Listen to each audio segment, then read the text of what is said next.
The Bettacare auto close gate is a reliable and robust safety barrier. It comes with a couple of excellent features, including an automatic closing system, which means the gate will close behind you for your peace of mind, and it ensures that it's never left accidentally open.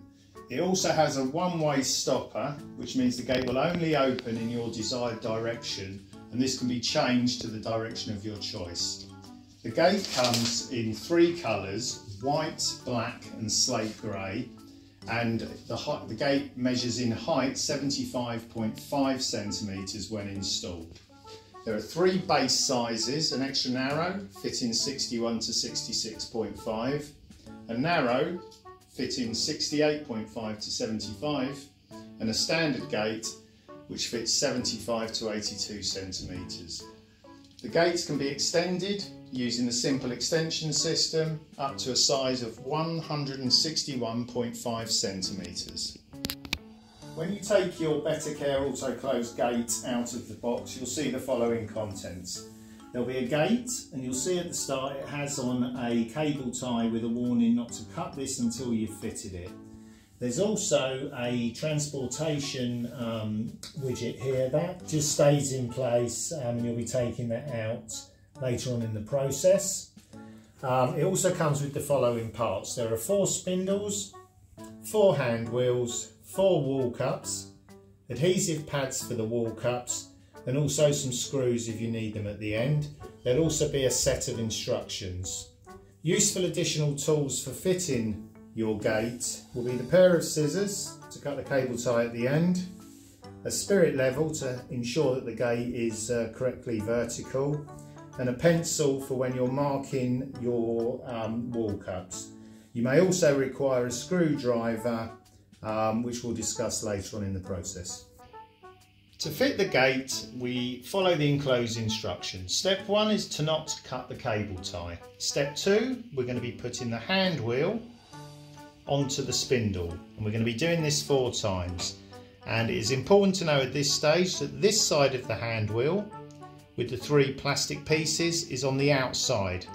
So we put it on like that, and then we just roll this down all the way to the bottom, and we repeat this process 4 times.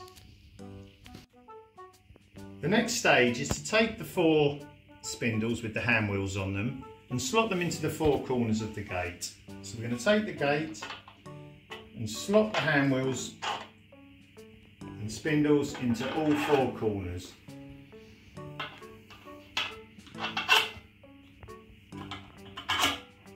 Once we've done this, we're then going to take our wall cups and just gently place them onto the gate, because this will help us mark the position of the wall cups for the next stage of the process. We're now going to put our gate into position so we can mark where we're going to attach the wall cups. At this stage, it's a good idea to decide which way you want the gate to open. So if you want the opening on this side, obviously put it there. If you want it on this side, obviously turn it around 180 degrees. So what we do is we just pull out the spindles, put them into the desired position, and mark where you're going to be affixing the spindle. It's also good at this point to use your spirit level to ensure everything is straight, and then using the spirit level, put the other wall cup into position and mark where you're going to be fixing the other wall cup. Repeat this process on both sides. For securing the wall cups into position, you'll notice that we provide the 4 wall cups, 4 adhesive pads, and we also include 4 optional wood screws. Now it's really important that you fix your wall cups in a strong and secure opening. It needs to be dry, solid and clean surfaces. It's essential that the wall cups are fully secure. To fix the wall cups, we take the wall cups and we take 1 adhesive pad. Now these will peel off the back piece. We put this centrally in position, and it's good at this stage just to make sure that there are no creases and everything is secure on that side of the wall cup. The second stage is we'll be removing the back side to reveal this adhesive pad. Now we put this into position against our mark. We're using a test frame, but what you do is you push this strongly into the frame, allowing all the bonds to secure. And if you can hold it in position for approximately one minute, that will really help get a firm, secure fixing. We've secured our wall cup against our test frame. If there was any movement for any reason, then we strongly advise that you use the enclosed screws. Now we supply wood screws, and that would simply go through the wall cup and into a wooden door frame.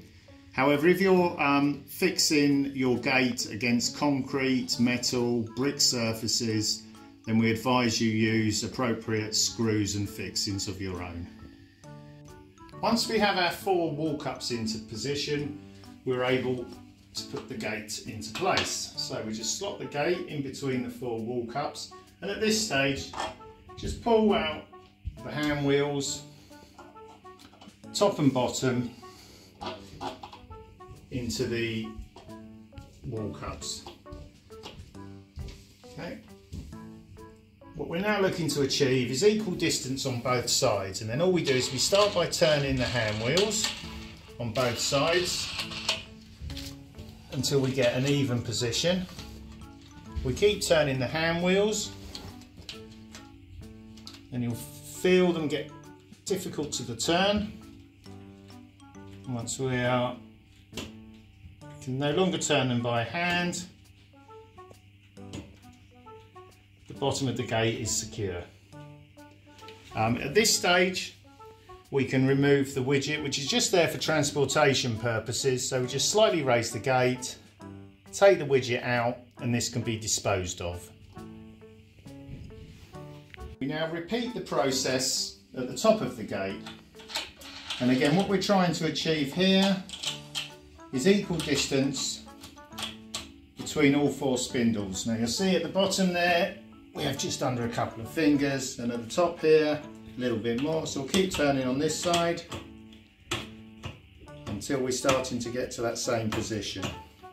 You can use a tape measure if required. Just try and get the 4 spindles equal pressure across the 4 spindles.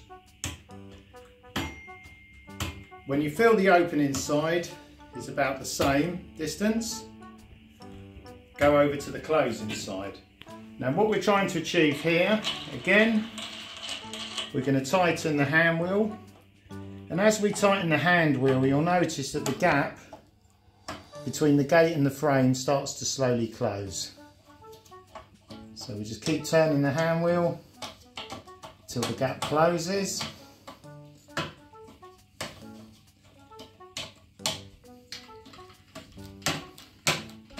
And what you're trying to achieve here is to get the gap between the gate and the frame to get to a position of between 1 and 2 millimeters. And if you keep turning it, the gap slowly closes. And as the gap closes, you'll notice that the latch is going under the top there, which stops the gate from opening up. When we get to 1 to 2 millimeters, the gate is in position. We can now cut the cable tie using the scissors, and the gate will be secured and ready to use.